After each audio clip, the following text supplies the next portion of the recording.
আজ একটি স্পেশাল মুরগি কষার রেসিপি নিয়ে আসলাম। যে রেসিপিটি আমি গতকাল করেছি, আর আমি না, প্রকৃতপক্ষে রোদেলাই রান্নাটি করেছে। তো আমি ভিডিওটা করে রেখেছি।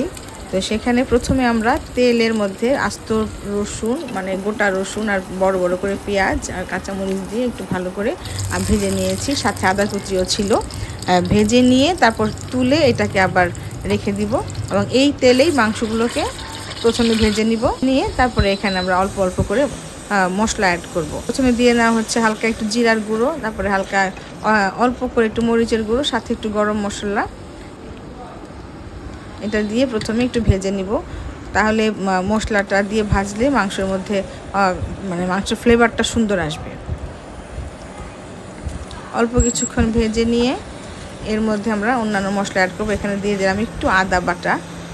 যদিও আদা ভাজা হয়েছে, ওটা আবার ব্লেন্ড করে দেওয়া হবে। অল্প একটু আদা দেওয়া হয়েছে, মুরগির মাংসটা আদা ফ্লেভার অনেক সুন্দর হয়। আর যেই মশলাগুলো তুলে নিয়েছিলাম সেগুলো এখন এই ব্লেন্ডারে ব্লেন্ড করে নিয়ে আসা হয়েছে। এখন এই দেওয়া হয়ে গেল এই ব্লেন্ড করা মশলাটুকু। এখানে আছে পেঁয়াজ, আদা, রসুন আর কাঁচামরিচ। এখানে আমরা অল্প একটু লাল মরিচও ব্যবহার করব, তাহলে তরকারিটা লাল হবে। কেউ চাইলে লাল মরিচ ব্যবহার নাও করতে পারেন। তো আমরা একটু তরকারিটাতে লাল মরিচ ব্যবহার করেছি। তো এই তরকারিটা একটু ভাজার উপরেই থাকবে।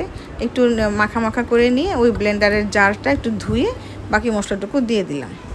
এবার খুব ভালোভাবে নেড়ে চেড়ে মাংসটাকে কষিয়ে নিতে হবে।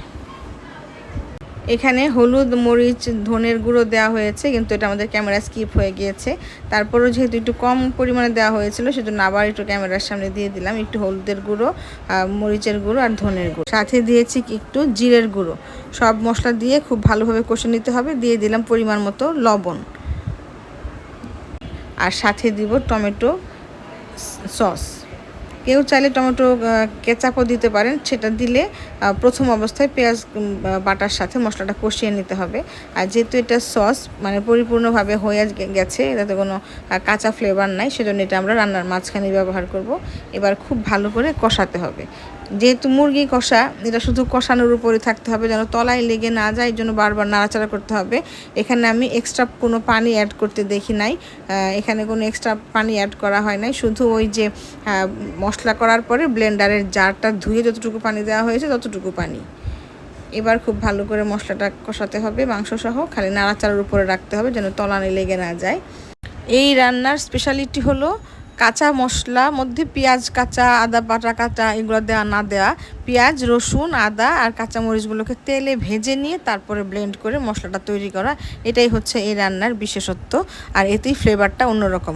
আর এই রেসিপিটি পোলাওয়ের থেকে ভাত বা রুটি পরোটা দিয়ে খেতেই বেশি ভালো লাগে। এখানে যেহেতু গ্রেভিটা পরে দেওয়া হয়েছে, সেজন্য তেলটা ভেসে উঠতে অনেকক্ষণ সময় লাগবে। আর এইটুক সময়ের মধ্যেই মোটামুটি মুরগি খুব ভালো করে সেদ্ধ হয়ে যাবে। আপনাদের সাথে কথা বলতে বলতে মোটামুটি মাংস সেদ্ধ হয়ে গেছে এবং তেলটাও ভেসে উঠেছে।